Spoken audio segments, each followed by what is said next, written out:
my goal is to try and increase the number of moments of hospitality in the world as much as I can. So like scale hospitality or increase the number of hospitable moments that exist. The reason why I like tea, the reason why I like Smorgasburg is because those are fantastic vehicles to spread hospitality. Smorgasburg is a marketplace. You have the sellers, you have all the vendors, and you have the buyers, people who come and buy from the sellers. New York Smorg, 50, 60, 70 vendors, 10,000 people come, Friday, Saturday, Sunday. I called the owners of Smorg at the time, who I knew because I used to be a vendor in New York. Right. And I said, hey guys, I have a space in Miami. I have 15 vendors signed up. I want to open Smorgasburg in Miami. They're like, great, we hate the humidity, you go and do it. And so I licensed the name from... They said we hate the humidity. Eric at the time, he listens. He was like, yeah, I hate the humidity. You can do it. We opened March 12th, 2022. We had 15,000 people show up the first day. It was a shit show. You had 15,000 people show up the first day. Salute. 3 million people a year go to Smorgasburg, all across the nation. Entrepreneurial dreams come true because of Smorgasburg. No, that is like, that's an awesome impact. Yeah. The founders of the company reached out to me and basically said like, listen, we'd like for you to buy the company, buy us out, and like operate the whole thing. And so a year and a half ago, I bought the whole company. That's amazing, man. So now, that's such a story. My goal and driver is to continue growing this, continue making this thing at Smorg the best it could be so that people can have that experience. So whenever someone comes into Smorgasburg, if we're doing the right job, they're leaving feeling better than when they got there. I'm Manning Sumner. I've lived my life by one motto, no days off. No days off is never taking a day off on you. It's a commitment to becoming your best self. Get ready to be inspired to do the same. This is the Big Dawgs with Manning Sumner.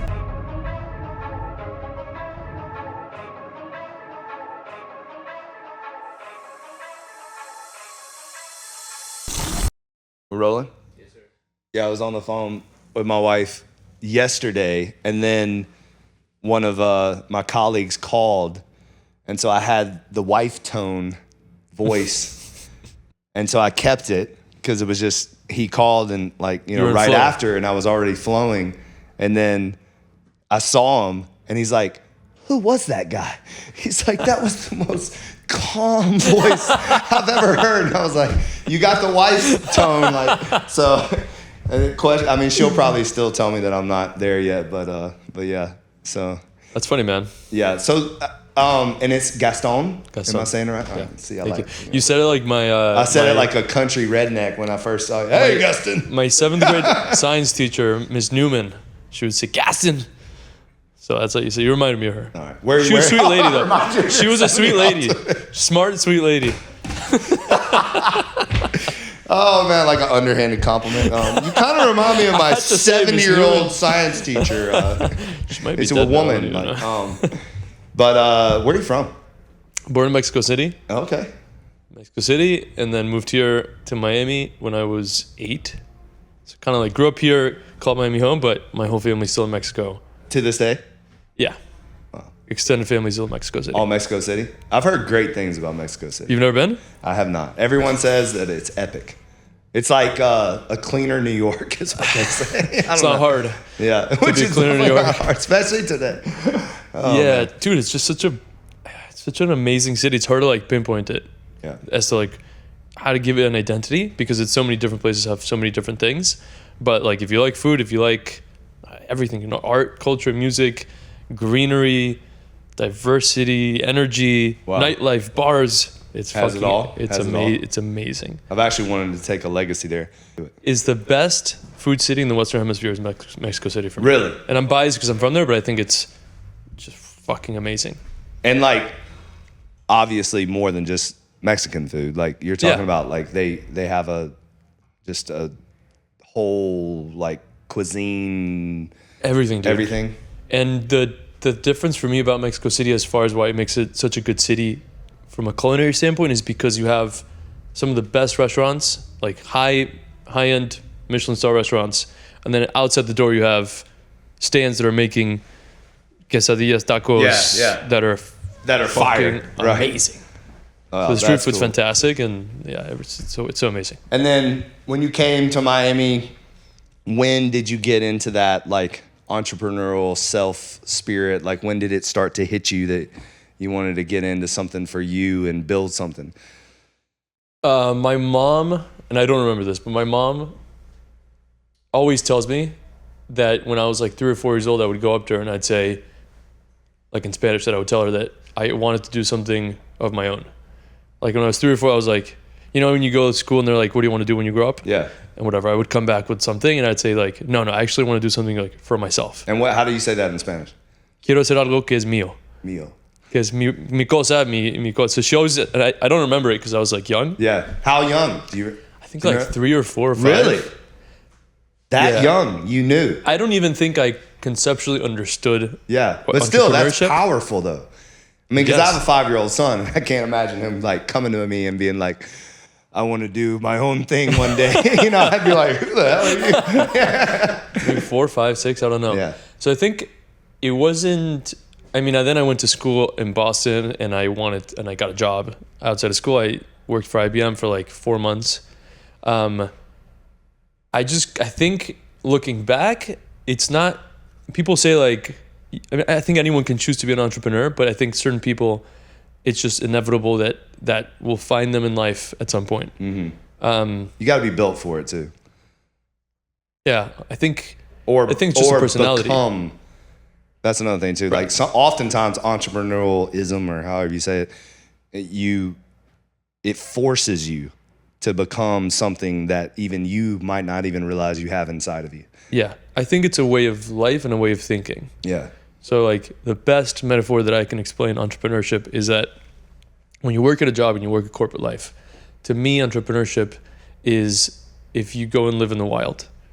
And like if you have a job, especially like a big corporate job at a big company, that's like living in a really nice hotel. Yeah. Like a nice all-inclusive hotel. You go to the same buffet in the morning, you go to your room.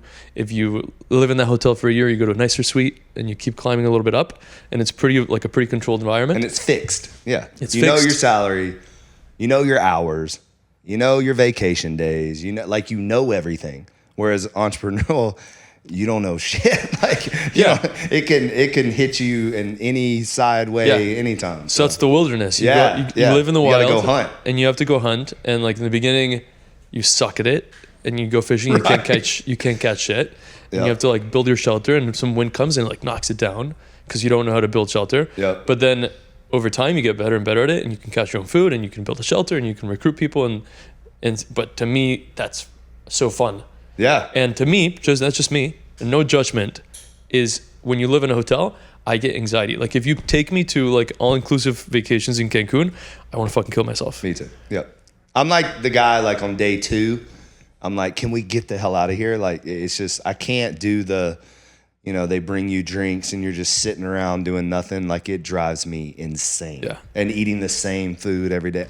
I just want to, we just did it recently, and sorry family, but it was brutal. Like just brutal. Yeah, it just gets boring. You like want like you want adventure. You want an adventure. I'd rather like just be dropped off in the country. Not at all inclusive. No, just drop me off in the country and let's 100%. Go figure it out, you know? So to me, that's entrepreneurship. But with kids, that's a problem. Right. So, but my younger self would have done that, so. Yeah, so I think like, I don't know, I was always the type of person that's what drew me to things. Yeah. And so when I started my job at IBM, I was in the hotel, I was going fucking crazy. And I was the worst employee in the world because I was like, I had too much anxiety just sitting down for like, even now you can see me like move. Yeah. I'm the same way. I talk with my hands and all that. Yeah. And so, yeah, man, that's how it started, I think. And then when did the concept or idea, and you can tell me before if there was other things, but obviously you're known for Smorgasburg. So, I mean, that's like what you're known for. So it's like, is there anything before that? Yeah. So the Smorg story is cool. I got to New York. I had this job at IBM lined up. And before my job at IBM, I basically got the offer in my senior year of college, and my job started in October. And when I signed up to the job, they gave me a very fat $15,000 signing bonus, which at the time I was like, I'm a fucking millionaire. Yeah. Like it's a college student. When you get anything like right out of college, because in college you're broke as shit. And like, So they gave me $15,000, and I had from my graduation date of May until October, I had nothing to do. So I took all those $15,000 and I said, I'm going to go and travel. And to me, there's two ways of traveling. You can go to many places and spend a little bit of time in each place. And so you see a lot of places, but you see nothing because it's very shallow travel. Or you can go to one place, spend a lot of time in one place, and like really see it deeply. So I chose to do both. I went to Southeast Asia, I went to Thailand, Vietnam, Hong Kong, Singapore. Oh, wow. Saw each place like 3 or 4 times. And then I said, I really want to go to Japan for like 2 to 3 months and just like stay there, travel solo, like really get to know the country. Go into Tokyo, have no plan, maybe like... What year was this? This was 2017. And was Japan in 2017 like what it is today? Because I've heard it is impeccable today. Like it's always been the same. And it's the same, yeah. Yeah, always been. And like just so amazing. advanced, so clean, so we could spend respectable. 3 podcasts talking about So Japan. my architect, excuse me, my architect travels there a lot and is actually learning Japanese, and he's a shout out to Jason. Just a phenomenal guy and very, very zen guy, very creative guy, and very problem solving guy. Like just, we're very aligned. And him and another friend of mine just tell me I have to go to Japan. You have They're to go like, to Japan. If you don't I'm go the to third Japan, person, man. All right, you have to go to Japan. That's what I've heard. You're now the third person. I to go once a year. insist. Okay. I've been 8 times now. I'm going again in a month. Wow. I go once a year. It's my favorite Is there a place in the particular world. time that's best to go? I think the best time to go is either in the spring or in the fall. Okay. Because the weather's beautiful, like the foliage is gorgeous. But anytime, it's just I could. Don't even get me started. We'll spend the whole time And is it talking about Japan. just the culture in general, like this, or is it the experience of it, or a little bit of both? It's so many things, but I think I'll tell you why I think you'll like it. I just met you. Yeah. But obviously you're an obsessive person because you have to be in order to build this gym. Right? And you have to go through so many details to decide what equipment, how to hire things, how to even hang these shirts, why the samurai sword, your branding. So you're an obsessive person. Yeah. It doesn't even come close to the level of obsessiveness that the regular Japanese person has in their everyday life. So to you, to other people here in Miami in the United States, you're like 1% obsessed, right? Right. Like to normal people, your friends, you're like, Manning's obsessed. Like I'm a weirdo. Yeah, you're a weirdo. Yeah, I'm a crazy person. It makes sense. I'm the same What's way. wrong with you? In Japan, you're probably like lower percentile obsessed. Wow. Like every person is obsessed with their craft. So as a person who's obsessed, you go to Japan and you're like, oh my God, this is amazing. Yeah. Like you go to a cocktail bar and you're like, holy shit, all these details they thought about. It's unbelievable. Like how can this happen? You go to the train system, you're like, this operates so smoothly. Like what's going on? It breaks your brain. Yeah. And so I don't know, to like as an entrepreneur, as a person who's obsessed with things, like you're just a nerd the whole time. So Wow. And then the food's amazing and the people are nice and Yeah, you're literally the it's third clean person and- that's insisted on that I have, and specifically like telling me you have to go. So it changes it's an enjoyable trip, but it's also an educative trip for you as a human being to go to Japan and like see it. And I heard the expands your brain. innovation also is just mind-boggling. Like they're so much more advanced too, is what this one guy described. Like even from, so obviously I own a beverage company, and he said even the way they do the beverages and the signage and the so yeah, I'm definitely got to put that on the bucket list soon.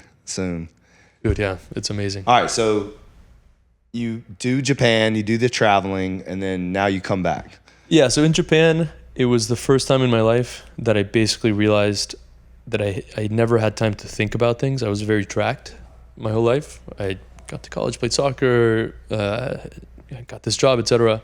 And I had 2 to 3 months to just like think about stuff. I was traveling by myself. Mm-hmm. And I realized that I wanted to be in hospitality, that I loved food, and that I had no idea why I'd signed up for a job for IBM. It's like, why the fuck are you working at, like, what? Doing marketing at IBM? Like, what? Like, why? How did this happen? Like, you just like got to the point and then... What was your major? Economics and international relations at Tufts. So it Liberal wasn't arts even school. marketing either. No. So it was very random, the IBM job. Yeah, I just like talked to someone, got an internship, did well, got the job. I was like, great, I got the job. Like, I can tell my friends, I can tell my parents I got the job. We're good to go. Yeah, I have a job. Yeah. And then I got to New York, and like the first week I was like, fuck me, this I can't do this. Like, it's not going to be for me. I want to open a restaurant when I got to New York. That was my thought. In New York? In New York. As a 22-year-old. Got to New York. Yes. That's some balls. Got to, I wouldn't call it balls. I would call it stupidity. Well, you know, 2 ways to look at it. I got to New York and I was like, I want to open a restaurant. And I'm missing 2 big qualities that someone needs to open a restaurant, which are, I don't have any money and I have no experience. I was literally about to say the money for it, but 2 big things you need to open a restaurant in New York. Because, okay, like, let me just like start getting involved in like the restaurant scene. So I would work my job 9 to 5 at IBM. And then from 5 to 11, I would do anything I could to like get involved with the restaurants, like working in a restaurant, helping a friend with a catering gig, talking to people who had like restaurant stuff, like getting coffee with them, going to bars and like just being involved in the industry. And most of that for free. Yeah. Right. Just to like learn. And I realized that there was, just based on what I was seeing in New York, there were 2 paths to opening a restaurant.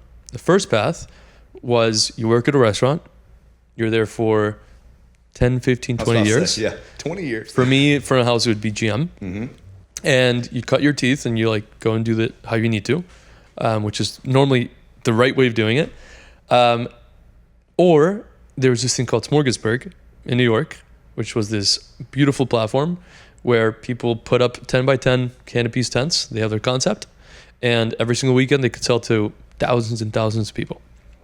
So as a very impatient person, I was like, that one's faster.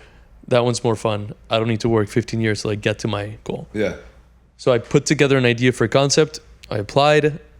We got accepted to do a tasting January 17th, 2018. And then we got accepted 2 weeks after to start on April, which would be that summer to 2018. And then I quit my job, I think like a couple of weeks after we got accepted. And so I became a vendor at Smorgasburg. In New York. In New York. That's a big deal. 23, huge deal. Huge deal. They don't accept many people. Right. Like 4% of the. And what was the stock, the food? So when I came back from Japan, what I wanted to do in New York is I wanted to open an all-day Japanese cafe. In Japan, they're called kisatens, and they're these like third-place cafes that you go to in like little small towns in Japan. And I fell in love with them when I was in Japan, because I went to Tokyo. I landed in Tokyo, but I spent a lot of my time in like small town Japan, and that's where people would go to like gather. You could have just tea, coffee in the morning, like breakfast, lunch, sake in the evening, dessert. You could spend the whole day there. Yeah. They're amazing, super cozy. So I wanted to open the New York version of that in New York. That was my goal. And so for Smorgasburg, you can't just like open a cafe. You have to open like a concept that's focused and that has like 3 menu items. And so what I decided to open in New York, Smorgasburg, or at least what we applied with, was a dessert called kakigori, which is, to me, my favorite dessert in the world. It's a shaved ice, but it's not like, yeah, you're laughing because... Right, yeah, I know what you're talking about. It's not like that. So I'll give you a little snippet of like why the Japanese are obsessed. So snow cones, that is the American version of kakigori. Really? Snow cone, fucking artificial syrups. You eat it, you get cancer. Like, that's the U.S. version. Or it leaks everywhere. Of kakigori. In Japan, what they do, the best places to do kakigori, is they harvest ice from Hokkaido lakes in the north. So they wait for the winter. They harvest natural ice from lakes. They cut it up. They store it in their walk-in freezers. And then when the summer comes, they make these like unbelievable huge mounts of ice with like seasonal syrups and like creme brulee. They like flame it and torch it. It's fucking amazing. It's just a little snippet of like Japan, like American culture versus Japanese. How do you do that in New York? So when I was in Japan for 3 months, I like worked in a kakigori shop for like 2 weeks. I like begged the guy, like, please let me like work at your place. I love it. It was so good. And then he let me like work there for like 2 weeks for free. It was amazing. And so we opened in New York, got accepted that summer. We became a vendor, learned so much, operated my concept in Smorg. And then that same spring, so this would be now spring 2019, we opened a cafe in the Lower East Side of New York. So literally like a year and a half, 2 years. That's super fast. We opened a cafe in the Lower East Side of New York. It was crazy. Same concept, same.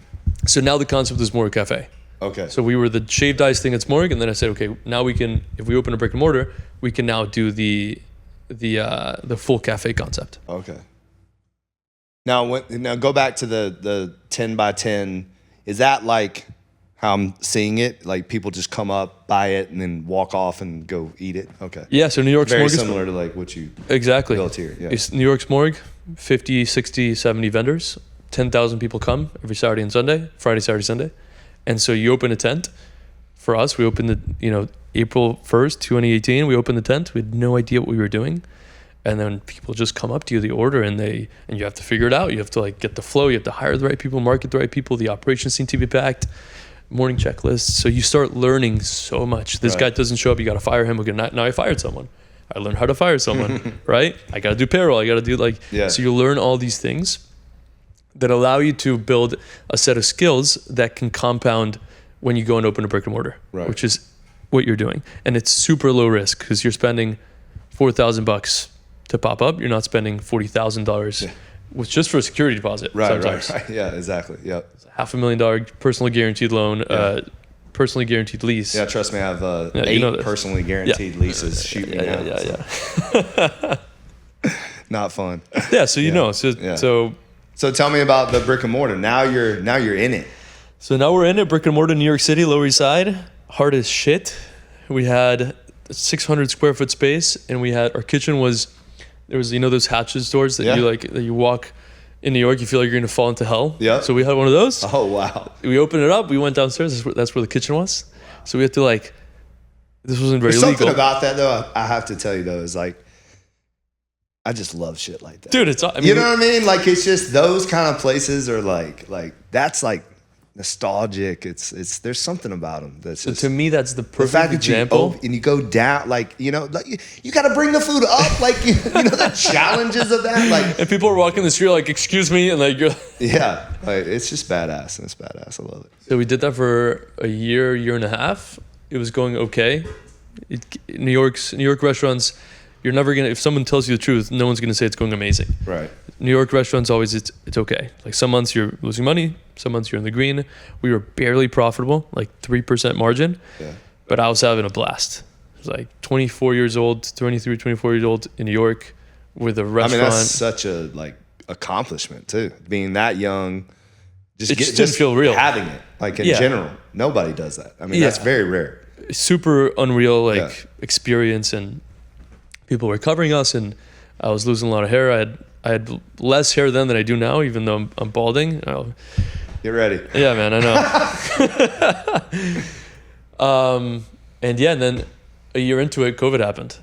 And we get a notice in March from the city of New York that says, hey, restaurant, you have to close your doors. You can't have customers walk in. Government says you can't have the people who pay you and how you make revenue walk in your door. Biggest horse shit ever. Crazy. Biggest scam in the history of our country. So crazy. So we were like, what the? And at the time, New York was ground zero for COVID. Yeah, no. It wasn't Miami that pretended for 2 weeks and then everyone went back to the beach. No, New York was ground zero. People were in masks. And our landlord, who was a good guy, I didn't really, at the time, think it was fair. But looking back, I was like, this guy was definitely a good guy during this process. He called me and he's like, listen, man, we don't know what's going to happen. You might be shuttered for 3 years. Mm-hmm. I'm going to cancel your lease. You don't have to personally guarantee anything anymore. I'll keep your security deposit and you can walk away. Wow. That is actually very rare. But it's a good thing. And at the time I was young. I was like, no, what do you mean you're going to close me down? I was so emotional because I just built this thing. You just got the hookup of a lifetime. I mean, seriously. I had landlords tell me, and granted, we weren't as bad as New York, but they did shut us down for 3.5 months. And when you have a reoccurring revenue, where you're getting hundreds of thousands of dollars and then it stops and it goes to zero, but then your landlord's like, I still want my $30,000 a month. And then they're like, we don't give a shit. That's how they acted here. So not all of them, but no, some. And then how many gyms did you have at the time? So then this is what I was going to follow up with, is that I had 3 open, but I had 3 under construction. That you had already... Oh, yeah, full-blown construction. So keep in mind that... Did I say that right? 3 open? Yeah. And keep in mind, construction workers couldn't get COVID. And remember? So construction didn't stop. So so your revenue stopped And you had to pay other but you shit. still had to keep going. So it was like you talk about problem solving. It was wild. Man, yeah. It was wild. And then the weird thing about it was when they reopened us, they closed us down with 3 locations, and when they reopened us, I had 6. So everybody thought that like we were like some kind of like magician and like, how did you do that? You grew during COVID, you know? And I was like, well, it's not as it wasn't like it seemed, but it still was impressive that we did it. But it Crazy, was, man. that was a wild time. I mean, Crazy. I tell people all the time that 2021 was actually harder for me than 2020. When you reopened? Yeah, because, well, we reopened in 2020 in July. I think it was July they let us open. But when you go from, I'll just give you one gym's example because there's so many different stories. But the one gym, my OG gym, had 1,078 members. It went to 0. So you're talking about 12 years of building a community of over 1,000 people that went to 0. And that was the most challenging thing because now you basically are like a new business, like starting over. Because then there's always now like, I mean, I'd say to everybody, I mean, we still haven't recovered. We still haven't recovered, you know, like truly. Because 2019, we were printing money. I mean, 2019, it was just like, I mean, it was good times, you know? Yeah. And then now it's just the whole landscape of how people spend money, how people commit to things. Right. I really think it changed 100%. people's mindsets on giving you their credit card and then just putting it on file and not paying attention to it. Because that used to be our mentality back then.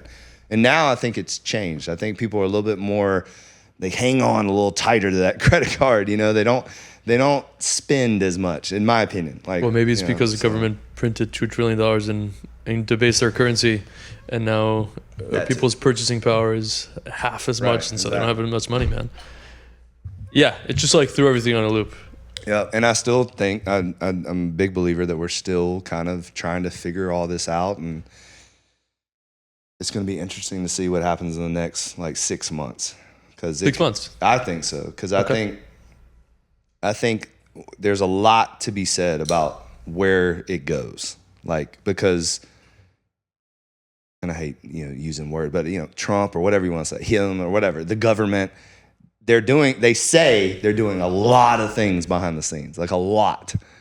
But we haven't seen any changes really. So it's interesting to see, but then they say it's coming. The change is coming. Okay. It's always coming. When? It's always coming. It's coming for 40 years. Exactly. So it's going to be interesting. But all right. So close it down. They move back to Miami. You get back. So now you come back to Miami, which was a wise choice during that time. I had no option. I had no There's money. nowhere to go either. My parents were here. I moved back to my parents. All right. I was this like restaurant owning New Yorker. I loved New York. I bet that destroyed you.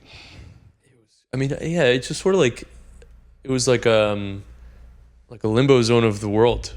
So I moved back with my parents because I had no money and my restaurant was in debt. I had to like figure out how to pay the debt off. When you have no cash flow, you can't like service anything. Moved back with my parents for 3 months. I remember all I did was work out for 4 hours in the morning because I was so like pent up with like emotion of what was going on. I'd wake up, work for 4 hours in the morning. I would do like 30,000 burpees in my parents' backyard and eat and watch podcasts, go to sleep, do it again for like 3 months because I was just decompressing from New York stress and closing and figuring it all out. And then I think like maybe a year or 6 months after I moved in, I was getting dinner with a friend at her house, and her dad mentioned that he wanted to open a farmer's market. And he had a plot of land in Aventura where I grew up in Miami, and he wanted to open up a farmer's market. And I was like, great, I'll do it for you. Like, let's do it together. Like, I have nothing going on. Like, let me do, great, sounds good. I used to live close to the Union Square Farmer's Market in New York, which is an amazing farmer's market, Monday, Wednesday, Saturday, Sunday. Beautiful place. So like, great, Miami needs that. Like, let's do it here. So I started the process of opening up a farmer's market, did the whole branding, got the space landscaped. It was beautiful, worked with the city permits, got some like retail vendors, got some cooked food vendors, and then I went out to reach the farmers, and they were like, no, we don't want to do farmers market. I'm like, what do you mean you don't want to do farmers market? I got this beautiful place, Aventura. Like, we have all these like people who would love to. All these people, moms in Aventura, go to Whole Foods. They would come here, like they'll buy your stuff. And they're like, no, we don't do farmers markets. And I realized that there's not a farmers market in Miami for a reason. There's really like one or two. You have the Coconut Grove one that has a single operator that owns the market and then also does the produce. Yeah. And then you have the Legion Park one, which is amazing. And there's like 2 or 3, one right four, here? Yeah. 2 or 3 farmers that are there. But it's not like the Union Square one that has like a ton of farmers. Okay. In Miami, you don't have many farmers that grow crops to sell to consumers. They're like mono crop farmers. They grow like a ton of oranges or a ton of like other types of produce. And so I had no farmers. I had cooked food vendors and retail vendors.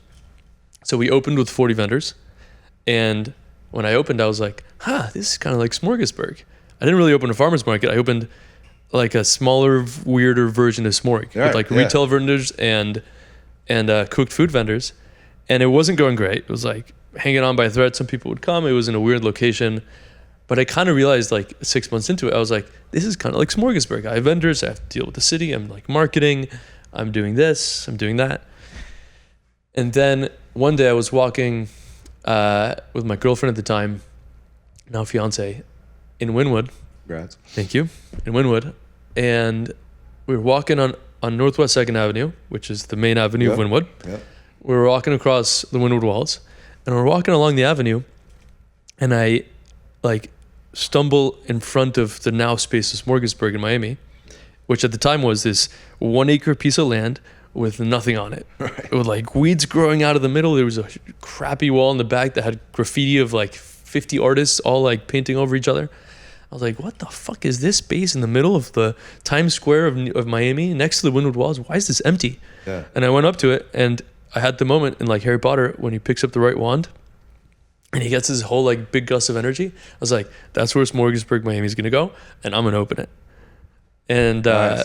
And then the next morning I like got the number of the person who like owned the space. I called them, we spoke and they're like, yeah, we know Smorgasburg. I'm like, great, like I'm going to open it in Miami. And then I called the owners of Smorg at the time, who I knew because I used to be a vendor in New York. Right. And I said, hey guys, I have a space in Miami. I have 15 vendors signed up. I want to open Smorgasburg in Miami. They're like, great, we hate the humidity. You go and do it. And so I licensed the name from... They said we hate the humidity. Eric at the time, he listens. He was like, yeah, I hate the humidity. You can do it. And they were in the middle of COVID. So they were like all jumbled up with New York and LA, Smorgasburg. Yeah. And they're like, yeah, you can do it. And then I got the lease from the landlord. I got the license agreement from the guys. And remind me, so this is 2021. 2021 I signed it. Yeah. And then we opened. What month? We signed it in, I think like late November 2021. Okay. So it was pretty much, we were back to normal, yeah, right? In Miami, 100%. Yeah, 100%. Okay. All right. And then, so I got those 2 things and I was like, great, I'm going to open in 3 months. And then the hardest thing I've ever had to do in my life, you will appreciate this because you do this all the time, is I had to get the permits from the city of Miami. That's a painful laugh right there. Yeah, bro. Let me tell you how corrupt it is. I'll tell you, this is the perfect example of how corrupt it is. I just opened I'm about to open in Nashville, right? Ask me how long it took me to get my permits in Nashville. 2 weeks? 3 weeks? 2 weeks. Oh my 2 God. weeks. What the fuck, dude? I almost like peed on myself. Like when the guy, like the same process. Oh my God. It's the same size as this. All the boxes had to been checked. The same process. Like what the hell? I can't believe. And then in Miami, it averages 6 to 8 months. If you're lucky, and if you know that person, right, and that's if you know people. Like I've been doing it so long, we hit a record for this location. We got them in 4 months, and that was like in my new Wynwood location, it took 8 months to get them, and it's literally criminal. Like it's literally criminal. And one of my, and I won't name names, but one of my favorite like stories about getting permits in Miami is that, and I'll use a fake name, but like, don't go on a Tuesday to talk to Tina. Yeah. Because if you go on a Tuesday and talk to Tina, she'll put you at the bottom of the list. Like, it's shit like that. Like, where it's like, you have to know who to talk to, but not only who to talk to, when to talk to them. You know what I mean? Because if you talk to them at the wrong time, they'll be in the wrong mood and it's over. Like, and then, we don't even want to open that because I might open another gym here and you might open something else here. So we probably shouldn't bash them, but it's bad. It's so bad. The only reason why I was able to get my permits to open on time. How long did it take you? It took me 3 months, but we're not building. We're not doing a but construction. Still, I mean, that's still a long time. To your point, you're especially not for what I'm doing. You're not building anything. You literally clean the land, and then put up this thing, and then people pay sales tax money. The city collects sales tax. Right. The only reason why we were able to get the permits in time to open in March was because at the time my girlfriend lived like 5 minutes away from the office in downtown Miami. Yeah. And every single morning, I'm not fucking kidding, at 7:30 in the morning, I would show up. No, I know. Until they opened at 8 a.m. and I would walk in with a box of donuts. I swear to God. Oh, love it. I swear to God. And I would give it to the front desk lady and she's like, hey, can you please tell me which floor of the building this next person that I need to speak to is? And she'd be like, he's in floor 3. He's going to come out of a meeting at 30 minutes. If you intersect him in the hallway, maybe you can get your thing. Yeah. And I would literally go and be like, it's fucking crazy, man. How about there was times where I would go, like just like you, right when it opens, be sitting in the parking lot, like waiting for get in there 7:30 on the dot. There all day, never see anybody. They're sitting there all day. Or you sit there till like 2:00 and then they finally see you and then they're like, you didn't do this. Go back. At 2:00, they go to lunch at 12 and they're done for the day. Well, sometimes. Some of them come back.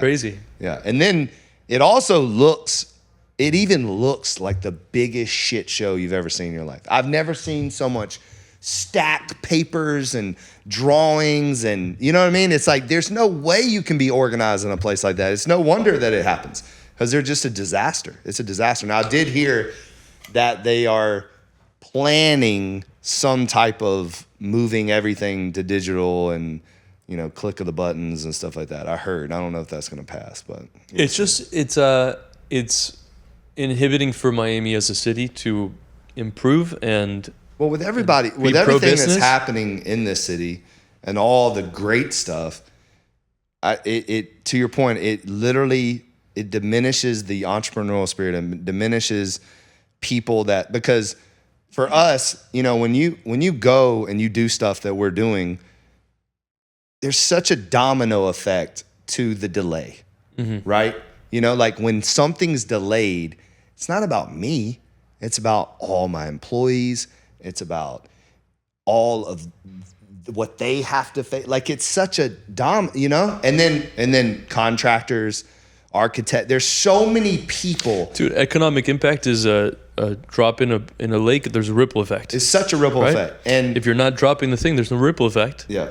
Other people aren't benefiting. Exactly. That's what I mean. And also too, like what I've never understood is if something, in my opinion, and again, I understand there's rules and stuff, but if something is not tied to life safety, if we're not going to die, 100%. Then why are you failing me on something that is like not, because I've had them come with a measuring tape and like do this number. I don't know how you're not using that sword, man. When where they're like, I'm sorry, sir, you're gonna have to change all of this because of, and they literally do this like in front of you. They're like, it's off this much. Fix it and we'll come back.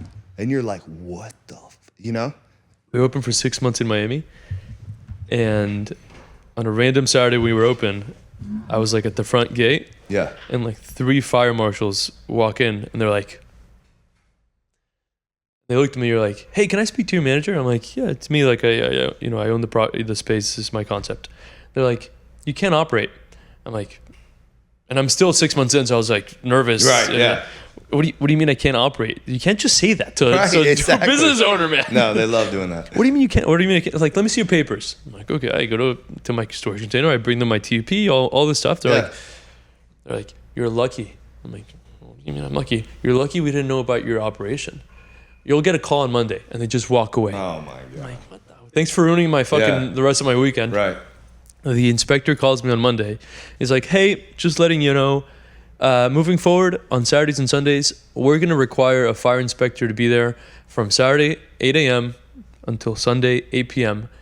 And we're going to pay them $70 an hour, and they need to be on site because they got to make sure that you guys are doing the things right. I'm like, I'm sorry, inspector. You want me to pay you guys $8,000 a month, $9,000 a month, just to show up, just for you guys to show up? They're like, yeah, someone needs to be there the whole time. For what though? Like to make like sure open that air the fire. because things aren't like they're not. You're not building anything like things might like shift around. And they're like, well, can you like come in the morning and like make sure that we're okay? Or like come once a month, and if we like have any, like, nope, we're gonna. So from that day on, God. I've had to pay the fire department To this day.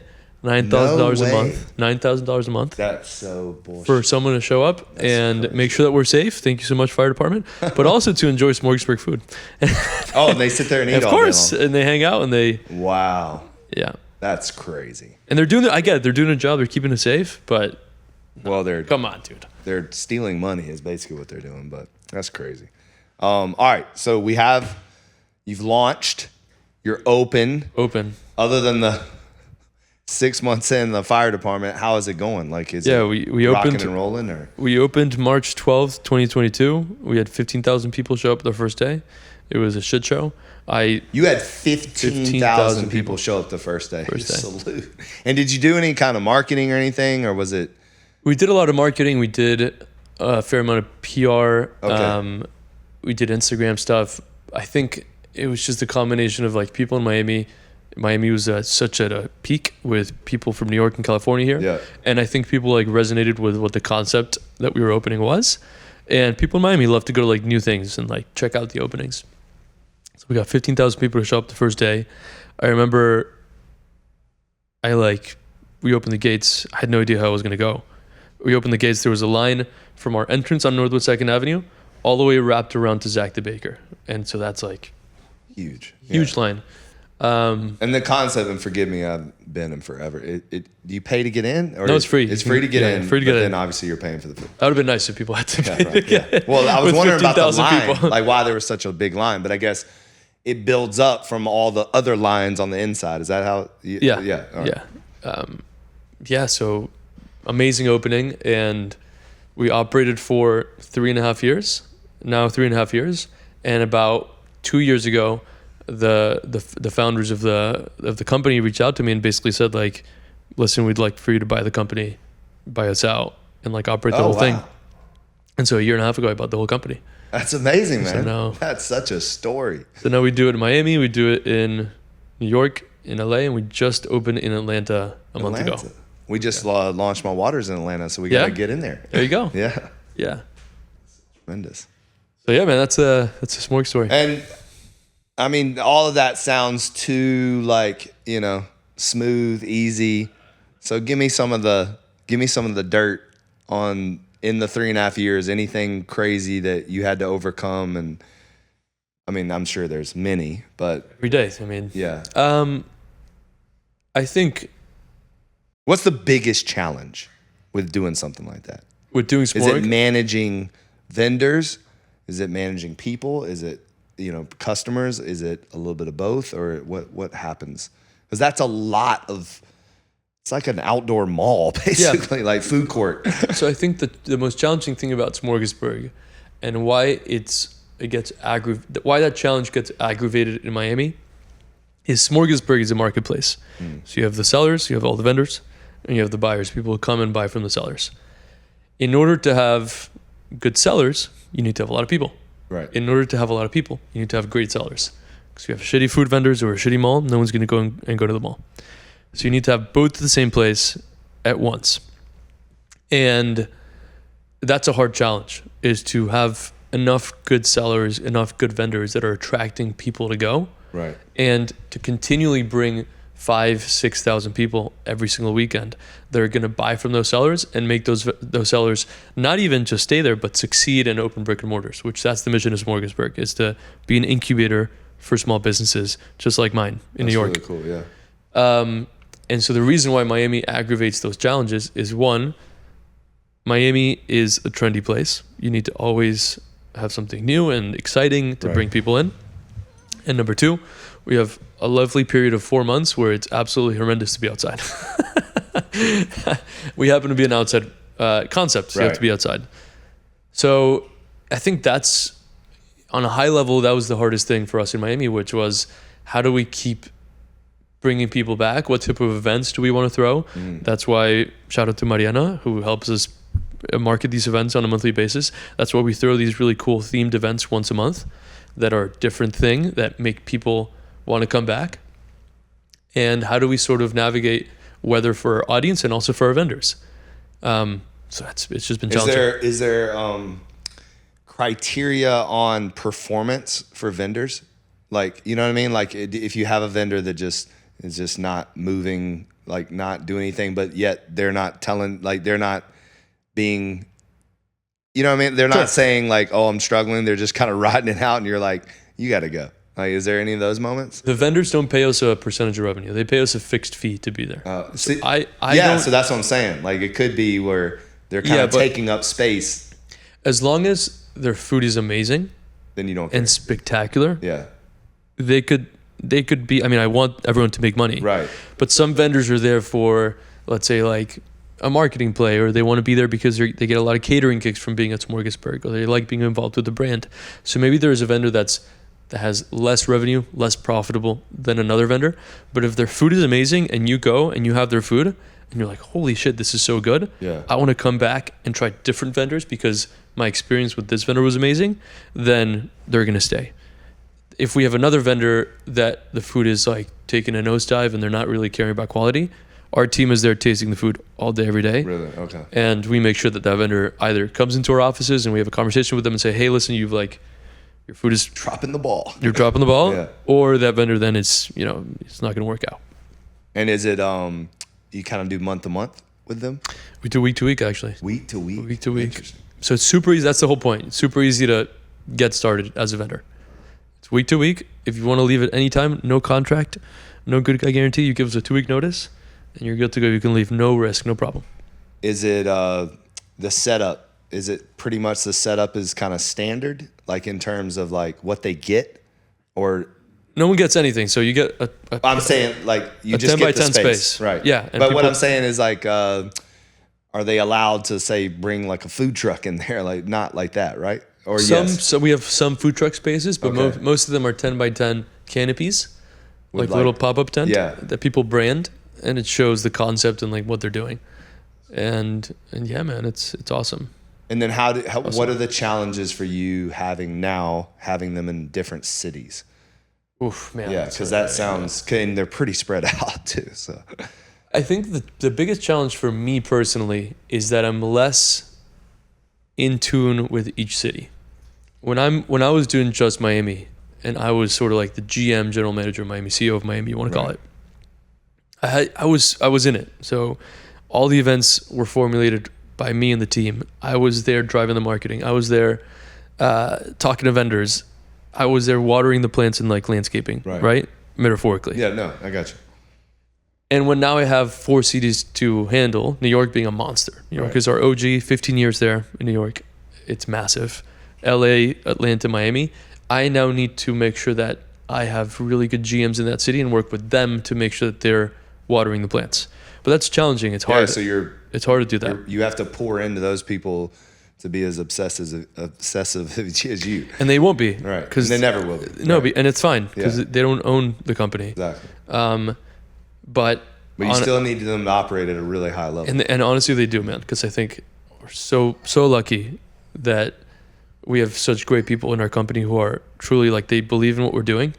And I know that sounds like cheesy. Everyone says that cliche and stuff, but it's not at all. I think as you grow a business, it's more about the people than it is. I think early on, you make the mistakes, and you start building out systems and procedures, and you start learning from the mistakes and never making the same mistake twice. But then ultimately, you have to find extraordinary people to run these systems that took you years to develop. Because if you don't find the right people, it's never going to work. And that's what I'm kind of in that now. Is like really, I've got this machine, but it's like I need people. I need great people.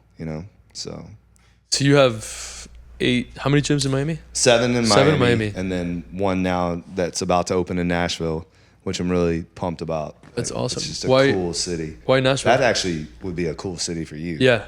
I've been. It's amazing. Oh yeah, and especially with like you could do like live music. That would be dope. Why Nashville? Top 5. I think the 5th fastest growing city in the country right now. I really paid attention to what happened during COVID, and I was really paying attention to where everybody was moving. So it was Austin, Tampa, Miami. I think Orlando was up there, and then Nashville. And what I noticed was Austin kind of filled up with LA like really fast because Austin's not that big, and they can't really grow in Austin, not like a Nashville or Atlanta. And so then everybody was, because Austin and Nashville are kind of similar, not really, but a little bit, a little bit of similar vibes. So then people would keep coming across and going to Nashville. And then New York, a lot of people came down to Florida and then was like, ugh, they went back hot up as hell. Yeah. And then instead of going all the way back up to New York, they kind of stopped in Nashville. That's funny. Yeah. So you have like, what I love about Nashville too is like, you'll go out to, like the last time I was there, we went to the Supper Club and the 2020 Club or whatever it's called. I think it's 2020 Supper Club. It's Justin Timberlake's place. It's so much fun. And I mean, we met a girl from New York, a girl from Palm Beach, a girl from San Francisco, a guy from London, a guy from Aspen. You know what I mean? Like they call it Nash Vegas now. Like it's just the amount of tourism and people. I think it's the #1 bachelorette city too right now. Yeah. Like it took over Vegas as that. So, and then I'm obsessed with live music. Like I love. Mariana will tell you every party we do, can we get live music? And she's like, that doesn't really happen here. And then everybody makes fun of me. All of my friends in Nashville make fun of me because I always ask them, like, where can we go for live music? And they're like, anywhere. They're like, let's go next door. You can go next door, and That's they're playing cool, a guitar. And that's sick. This last time I went, we were at this really nice restaurant during the day, having lunch, and this girl was playing, the guitar and singing, and she was and that's the thing, they're all so talented, like incredible. Then Oscar and I go to the airport, and there's a guy playing at the airport, and he's unbelievable. It was like, that's what's crazy, is that it's all like unbelievable talent too. So you're not like hearing bad music, you're hearing like really good music. And there's something about live music for me that just, it's like, to me, it's like the most vulnerable you could be as a human being, to be with a guitar by yourself in an airport or while people are eating. No one's paying attention. Right. Like you're literally there because you love what you do. And that's like just, it's sexy. It's cool. You know? Yeah. Like, so cool. Yeah.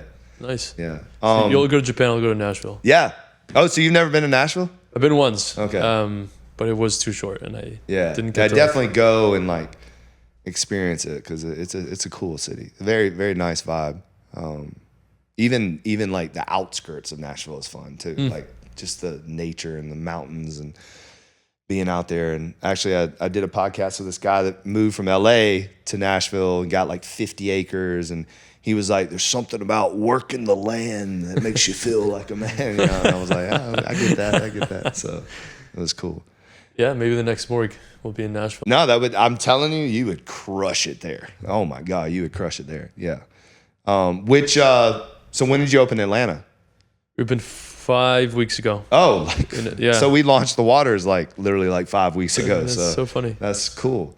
And where is it in Atlanta? It's in downtown Atlanta, so like 5 minutes away from the Mercedes-Benz Arena. Oh yeah, okay. Now is it near where they're doing that massive redevelopment, the Centennial Park development? Not Centennial Park, Okay. but super close to that. Yeah, okay. We're partnering with South Downtown, which is sort of like kind of Centennial Arts. They're redeveloping like 16.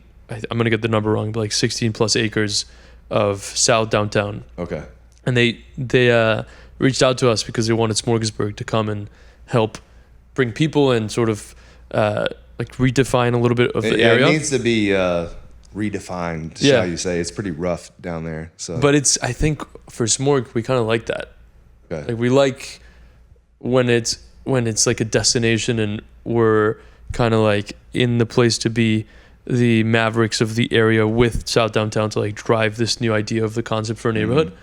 And it's been cool. Atlanta's cool. No, Atlanta's a vibe too. Really good food. Yeah. And people like to drink, not like New York and LA, and they like to have a good time. Yeah. And yeah, we've been busy every week we've opened, and it's been awesome. I bet the events are cool there too. You probably can do some, well, I guess you just opened, but you can do some badass events there. Yeah. Actually, we need to talk about doing like a collaboration event there. That would be dope. Let's do it. Yeah, because we're trying to make a splash in Georgia in general. Okay. So we're really getting like we call it like urban chic or urban premium. You know, like that's our kind of crowd in Atlanta. So yeah. Urban chic. Yeah. I like it. Well, I call my I didn't know I was ever going to hear those terms. I know, right? From you, man. Oh, urban chic. Come on now. Well, I call my design style industrial chic. So yeah, because it's like I still want it to be a little gritty, but obviously I want it to be nice. So using the wood, the concrete, and the steel all kind of together. I like the accents on your machines, cool vibe. like the brown leather accent. Yeah, people keep copying me on that. It drives me crazy, but you know, It's that's great. the best form of flattery. There you go. So, yeah. Every time a new gym opens up, I'm like, you got to be kidding me. Yeah, the whole awesome. like turf in the middle too. That has been, oh my god. Ever since I've done that, everyone does it now. It's like wild, but it's still like I feel like I can pat myself on the back like I'm a trendsetter or whatever you call it. For sure. So, yeah. People copying you is a great thing. We have so many people copying Smorg. And what other stuff you doing? Like is this like your main focus and all you spend most of your time on, or is it you have other things you want to do? I spend the majority of my time working on Smorg. Yeah. It's a lot of it's stuff. my baby. Yeah. I also am super passionate about tea. I love tea. And I have a company called Motorcycle Matcha. And basically, I love Japan. You already know this. Yeah. And I love tea. And I also like bikes. So whenever I go to Japan, I rent a motorcycle because Japan is the best place to ride a motorcycle. It's extremely safe. And as soon as you get out of the city, it's like the most beautiful nature, mountains, hot springs, little small Japanese villages. The best ever. And so what I did when I used to own my cafe in New York, I wanted to start my own tea program because I was working with a distributor at the time, but they didn't have great Japanese tea. So I was like, you know what, let me go to Japan, like meet farmers myself and maybe get tea on my own. And so I would get to Japan, I would rent a motorcycle, and that was like the best way of reaching the farmers. 'Cause it's very hard to find the rural farmers. In Japan, you like get to Japan, you have to take trains to go to the major cities. Yeah. And then you have to either rent a vehicle or someone needs to take you to go find the farmers. They're like an hour and a half away from Kyoto or Tokyo. And so instead of renting a car to go and find them, I would rent a motorcycle because that's fucking fun. Right. It's cooler too. Way cooler. And Do you speak Japanese?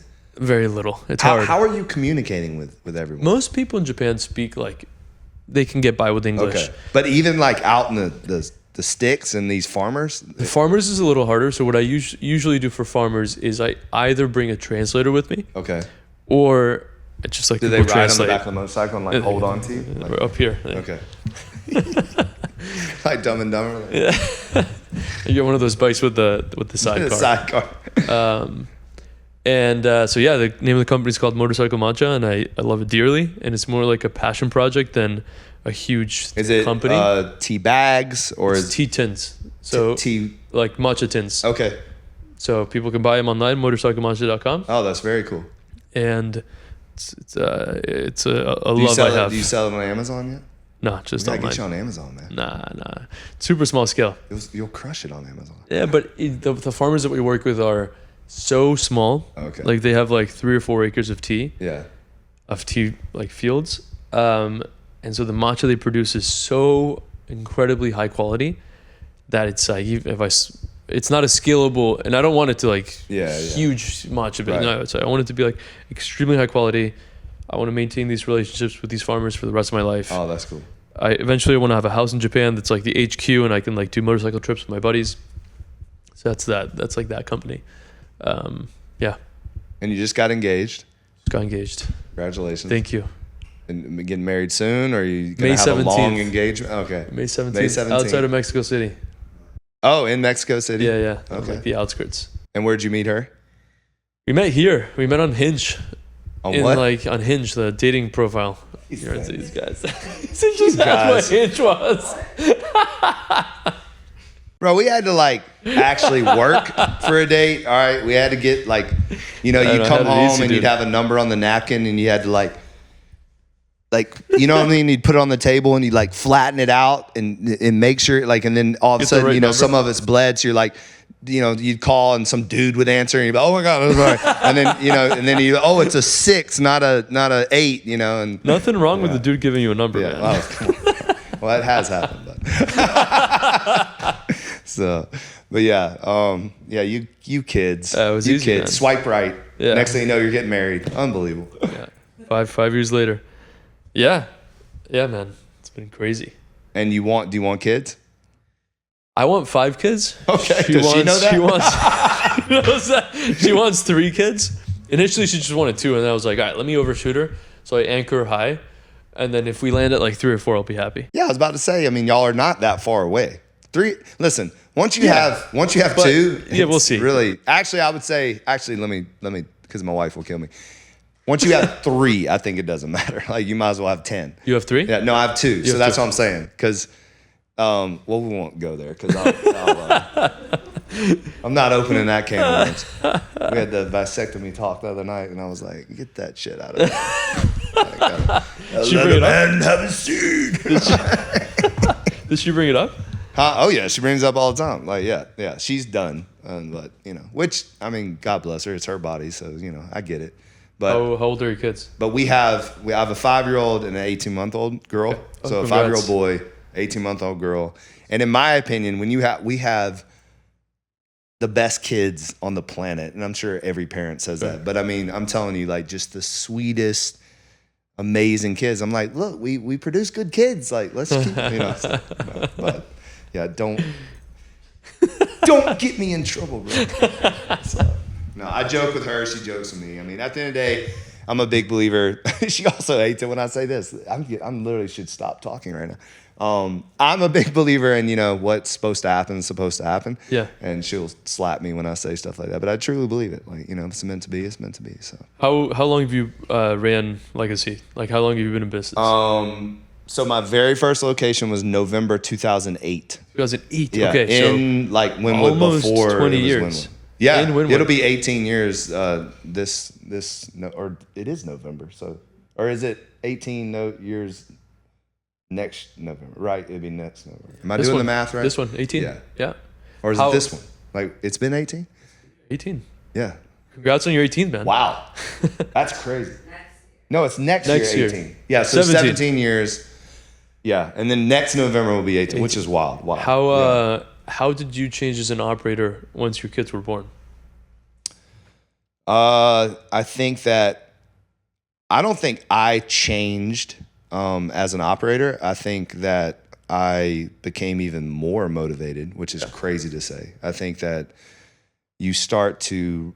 So I've always said it's not about me, but now it's like literally not about me. So it's like, you can say it's not about you, but like deep down inside, it's about you. But when you have a family, you have a wife, you have kids, now it's definitely not about you. It's about the legacy you're leaving. It's about them like watching you be a responsible, like, motivated, inspirational, I want to be like a superhero to my kids, so I want to conquer the world for my kids. I want them to like be like, that's my dad, so that's like what gets me up in the morning. That's what like, I used to wake up like almost like I was having a panic attack. Like I haven't done anything. I literally, my brother makes fun of me, but I used to wake up every morning and be like, oh my God, let's go, because I haven't done anything. Like I've always felt like that. Now I wake up with more of a calm confidence that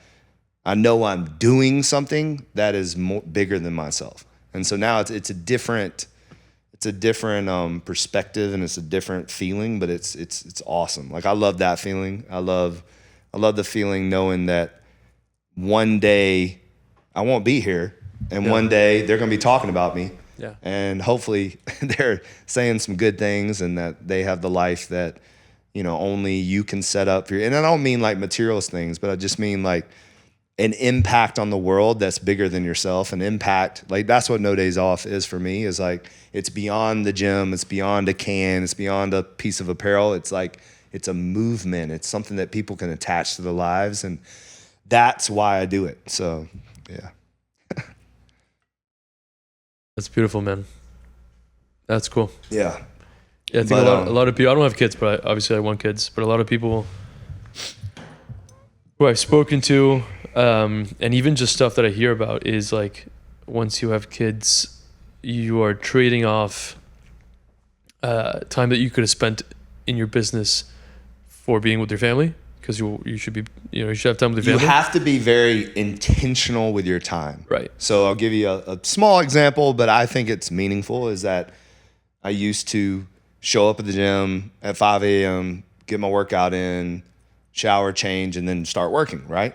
Now, I come to the gym, 5 a.m., workout, change, go home, help my wife get my son ready for school, take him to school.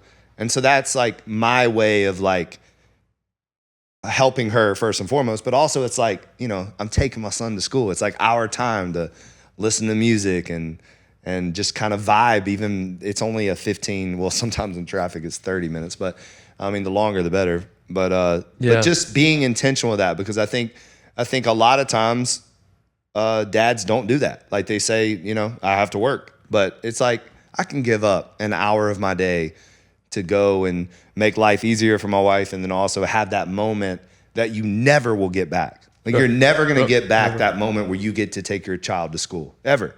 And so for me, that just means the world to me. And then also like it's you get to know your son's personality, and like what songs he likes, what he wants to talk about, and I love their moods, because they get in moods like we get in moods. So it's like, sometimes it'll be super quiet. I'm like, what is this 5-year-old thinking? You know what I mean? Like he's sitting there, like just kind of looking out the window and gazing out in the thing. And I'm like, what is this child thinking about? And That's it's like funny. fascinating. So yeah, like that, I would say that. And then, any time that, and another thing is I also on Tuesdays and Thursdays, if I can, like I always take them to jiu-jitsu. Like Nice. like I make sure that I'm the one that takes them. It's not perfect every time. Sometimes I have to travel and stuff like that. Sure. But that's what I mean, is like being intentional with your time. If you have the time, then make the time. Like don't say, oh, I got to work. Like,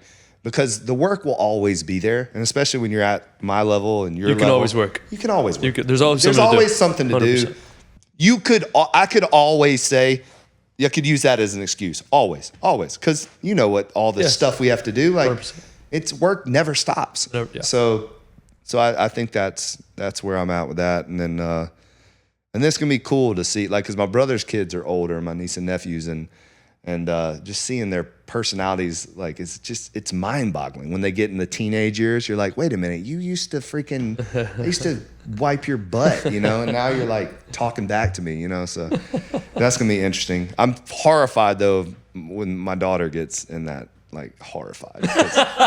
That's gonna be, man. You're the prototypical. No, I'm gonna be dad that guy. that is gonna scare the shit out of your. No, I'm showing up to the door with my guns and shirtless and like. You won't, man. You won't. No, You won't. Dad. Oh no, You promised you she'll wouldn't do flip out. But there is something about everyone said to me that wait till you have a girl, that whole talk, and you just never, you don't, like they say it and they say it and they say it, but you don't realize it until you do. And it's like, of course, my son is amazing. I love him, but there's something about that daddy's girl that's like, it's on another level. Like she has like the Dada song and like always saying my name, Dada. Melts your heart. Yeah. Do what? Melts your heart. Oh, it's. I can't wait. Yeah. And then I think too, for, I'm an obvious kind of a alpha male, whatever you want to call it. And I think too, it kind of brings you down a little bit in a positive way. Because your daughter makes you like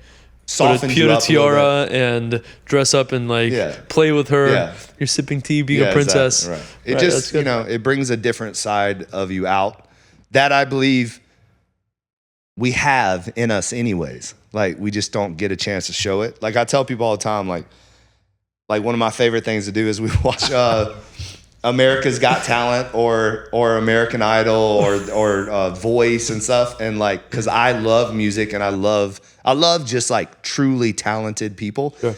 And so we'll sit there and she just is like that, and we'll watch. And I mean, I'll be crying sometimes and like, you know what I mean? And it's just funny because no one in a million years would think that my big old ass would be watching like The Voice, you know? And like, and it's funny because even my wife is like, I'm not watching that. Like, you know, so yeah, she thinks it's cheesy too. But yeah, but your daughter like brings you tissues and like, oh yeah, well, she's not that, she's only 18 months, but I'm sure she will. So yeah, those moments are amazing. Like, yeah. Can't wait. That sounds great. Well, man, I appreciate this. I ask people this all the time, kind of my go-to question. If there was anything that you wanted the world to know about you that you don't think they do, what would it be? I think everything I'm trying to do, or I'm looking at this question based on the lens of like what I'm building entrepreneurially, all the businesses. But I think ultimately my goal is to try and increase the number of moments of hospitality in the world as much as I can. So scale hospitality, or not necessarily scale, but like increase the number of hospitable moments that exist. And the reason why I like tea, the reason why I like Smorgasburg is because those are fantastic vehicles to spread hospitality. When you have a tea ceremony in Japan, that's the origin of the Japanese hospitality, is the tea ceremony. That's a really intimate moment of hospitality. I'd love to make you tea one day. We can have a very hospitable moment, right? Right. That's one-to-one. You go to a restaurant, that's a really good vehicle of spreading hospitality because a waiter is taking care of you. Smorgasburg is that, but times 50 vendors and in an environment. So whenever someone comes into Smorgasburg, if we're doing the right job, they're leaving feeling better than when they got there, right? They came in, they had a good time, dopamine went up, serotonin went up, they feel part of a community, they had an interaction with a vendor, they probably felt some hospitality being transferred, they left the place. Yeah. So we are able to do that now for 3 million people a year, go to Smorgasburg, all across the nation. How cool is that we get to touch 3 million people and they leave Smorg feeling better. And so I don't know if people know this specifically about me, but that's sort of my goal and driver, is to continue growing this, continue making this thing at Smorg the best it could be so that people can have that experience from the guest side. And then from the vendor side, because we have two stakeholders, we're a marketplace, guests and vendors. From the vendor side, I mean, a fucking awesome feeling when a vendor that shows up at Smorg opens a brick and mortar, right? Oh, that's huge. American dream. Yeah. And it started at Smorg. And so... Do you know how many so far you've done? It's got to be in the hundreds, right? It's in the hundreds. Yeah. I think it's in the hundreds now because of New York and LA. Yeah. Miami's a little younger still, but... And it takes forever to open up. Yeah. Some people still go through the permit process. Yeah, so you don't even know because they're still stuck in the city permit. But yeah, man, like people's sort of entrepreneurial dreams come true because of Smorgasburg. No, that is like, that's an awesome impact. Yeah. Have you read Unreasonable Hospitality? By Will. I have not actually read it. It's really good. It's a good book, I heard. So I made my whole staff read that one. One of our sayings is we want to leave people better than we found them, and we want people walking out better than they walked in. So yeah. Got emotional. Yeah. I'm a softie. Yeah. I love that, man. You care about what you're doing, and it's 100% true. Well, man, I appreciate it. This was awesome. You were easy. I was easy? Yeah, man. Oh, man. Sometimes, bro, it's like pulling teeth with people. So. All across the nation. How cool is that we get to touch 3 million people and they leave Smorg feeling better. And so I don't know if people know this specifically about me, but that's sort of my goal and driver, is to continue growing this, continue making this thing at Smorg the best it could be, so that people can have that experience from the guest side. And then from the vendor side, because we have two stakeholders, we're a marketplace, guests and vendors. From the vendor side, I mean, a fucking awesome feeling when a vendor that shows up at Smorg opens a brick and mortar, right? Oh, that's huge. American dream. Yeah. And it started at Smorg.